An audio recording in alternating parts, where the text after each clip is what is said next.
turasubiriye kubaha kaze bivanye naho buri umwe wese aherereye, banywanyi bacu mubana natwe makuru n'ibiganiro vya misi yose tubandanya gushikiriza kuri no mboneshakure yacu ari nayo yanyu Muhuza TV. N'umwanya tugiye kubageza ko amakuru biriko biravugwa bigezweko muri kano kanya ngaha mu gihugu c'u Burundi, akaba ari amakuru tuza kugaruka hanini kuyarabana n'igisata c'umutekano. Muri ano makuru tugiye kugaruka kuri vyinshi cane kubihejeje kubera mu Gatumba, ahabereye n'ubundi ca gitero cakozwe n'umuhari Red Tabara. Igitero cigambwe n'umuhari Red Tabara bikaba vyaravuzwe ko caguyemwo abantu benshi cane. Nako kandi ngo ibikorwa vy'uruja n'uruza rw'ibidandazwa vyahungabanye ku mupaka wo mu Gatumba ugabura Burundi na Repubulika iharanira intwaro rusangi ya Kongo. Muri ano makuru turaza kugaruka ku kungene abakozi b'iperereza barungitswe ngaho kuri uwo mupaka. Tuze kubabwira ibikorwa vy'umwe muri abo bakozi ariko aradomwa ku rutoke cane yitwa Jerive. Mu Gatumba haraguye abantu benshi cane, aho vyanashizwe ahabona mu itangazo ryashizwe ahabona n'umuvugizi w'igihugu wa leta y'u Burundi, aho yavuze ko muri ico gitero cagabwe mu Gatumba abana 12, abagore 3 hamwe n'abagabo 5 harimwo n'umupolisi aribo barahasize ubuzima. Kuri ubu rero inzego z'igihugu zijejwe umutekano zameze magabo. Nako kandi bamwe bavuga ko umutekano wo mu Gatumba uriko urahungabana, ayo niyo mpamvu hoba harungitsweyo abakozi b'iperereza, abasirikare ndetse n'abapolisi kugira ngo bakore isaka kuri buri umwe wese burico ariko arinjiza mu gihugu c'u Burundi. Ni ibintu bitoroshe cane kuko hariho n'ibiko biratangazwa n'abariko n'abakunda kuja gukora imirimo yabo ya misi yose mu gihugu ca Repubulika iharanira intwaro rusangi ya Kongo. Muri ano makuru tugiye kugaruka kuri vyinshi bitandukanye, ni mu gihe kandi ngo hari amakuru avuga ko hari ibikoho binini vyoba biri mu gihugu ca Repubulika iharanira intwaro rusangi ya Kongo gusa vyegereye ngaho kuri uwo mupaka uhuza igihugu c'u Burundi n'igihugu ca Repubulika iharanira intwaro rusangi ya Kongo mu Gatumba, aho bamwe banavuga yuko hari abagwanyi bari bipfuza kwinjira gusa bagasanga inzego z'umutekano zahameze magabo. Vyose ntuze gucikwa kuko muri ano makuru tuza kubigarukako. Muri ano makuru kandi turaza kugaruka ko biriko biratangazwa n'abadandaza n'ubundi baja muri ico gihugu ca Repubulika iharanira rusangi ya Kongo. Hakaba kandi hari n'ibihejeje gutangazwa na kimwe mu menyeshamakuru bikorera ngaha mu gihugu c'u Burundi, vyose mukaza kuvyumviriza muri ano makuru ku buryo burambuye.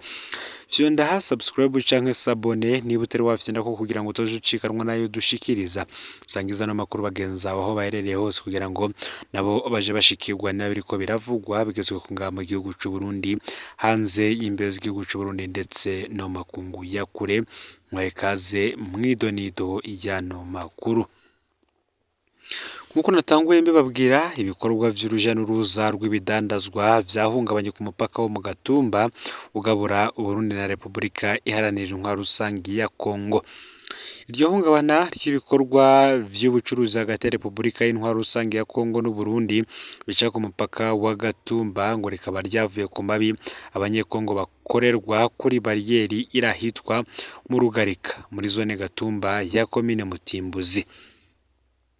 Abanyekongo nabo ngo barahiye bararengwa ko atakintu na kimwe kivi Burundi basubira kwemera ko kirengana iyo bariyeri idakuweho.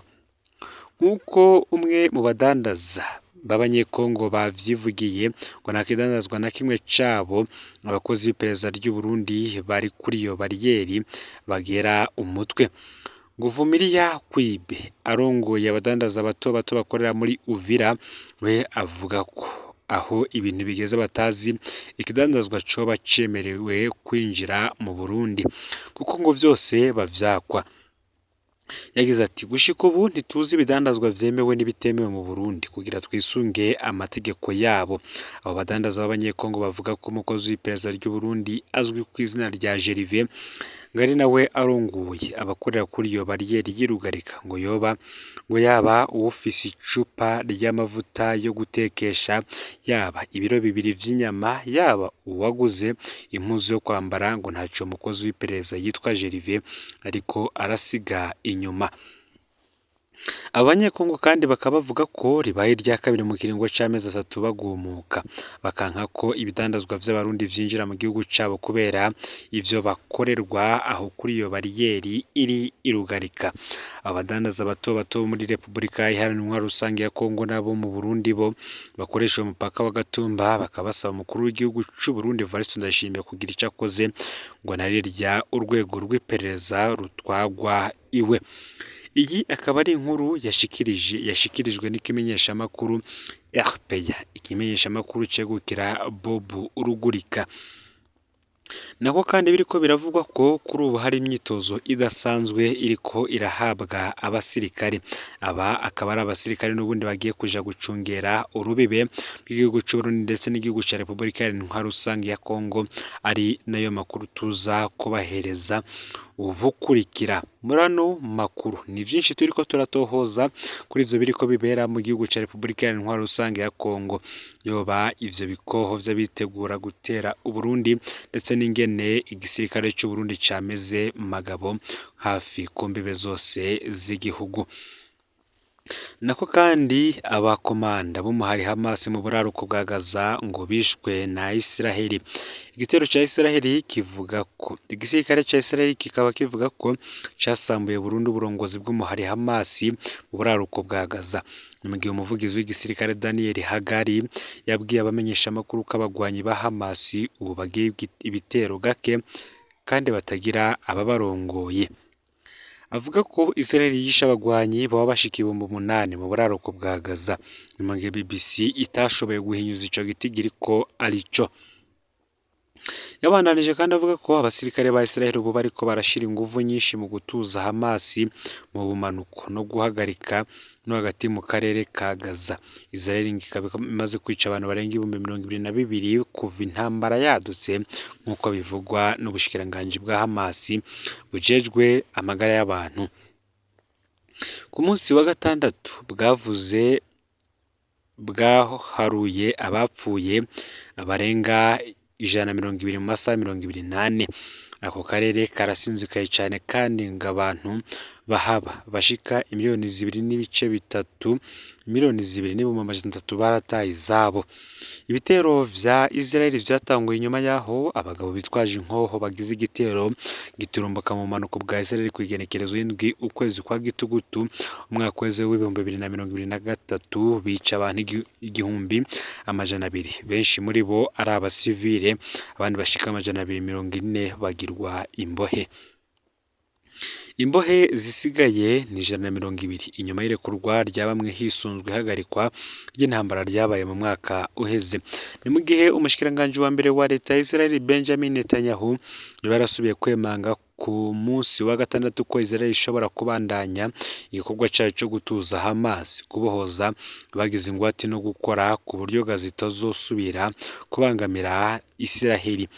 Mu itangazo Netanyahu yagize ati dutegerezwa gushira ku ruhande ibintu vyose gushika tugeze ku nsinzi. Hagati aho abanyapalestina 6 bariciwe mu gitero ca Israel mu gisagara ca Jenin mu karere ka Cisjordani kigaruriwe na Israel nk'uko bivugwa n'ubushikiranganje bwa Palestine bujejwe amagara y'abantu. Ibinyamakuru vya Palestina bivuga ko ico gitero cagizwe n'igitigiri kinini c'ingabo za Israel. Nako kandi iruhande y'ico gitero bivugwa ko igitero c'indege za Israel catumbereye ahantu hari hakoraniye abantu benshi muri Cisjordani inyuma y'aho imodoka y'intambara y'ico gihugu iciriwe ku kintu giturika gihitana umusirikare umwe. Jenin iguma iterwe urutitsa na Israel mu mezi 18 aheze. Mbere ibitero bikaba vyarongerekanye kuva intambara Gaza yadutse kwigenekerezo y'indwi z'ukwezi kwa gitugutu umwaka w'2023. Hanyuma ku rubero rwa Israel mu buraruko umuhari wa Hezbollah wararasha amaroketi arenga 20 ku butaka bwa Israel ku munsi wa gatandatu, muco bise intangamarara y'inyishu kw'iyicwa ry'umutegetsi wa Hamas i Beirut mu ntango z'iyindwi. Saleh al-Alur yiciwe mu gitero cikekwa ko ari ica Israel ku mugwa mukuru wa Libani. Ni mu gihe mu itangazo ry'uwo muhari wo muri Libani ufashwe mu mugongo na Iran uvuga ko watewe rokete 62 ku kirindiro kirimwo uburyo bwo kwikingira ibitero vyo mu kirere ca Melon.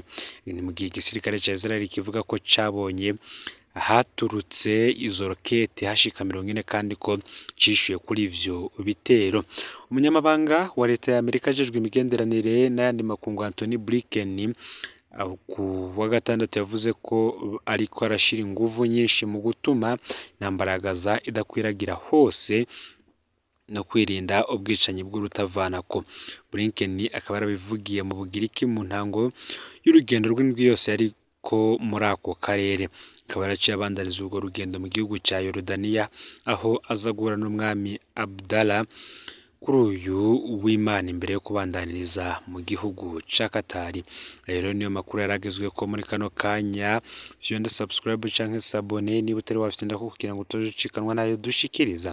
Sangiza no makuru bagenza aho baherereye hose kugira ngo nabo batuje bacikanwa nabiriko biravugwa bigezwe ko ngaha mu gihugu c'u Burundi, hanze mbeze igihugu c'u Burundi ndetse no makungu ya kure.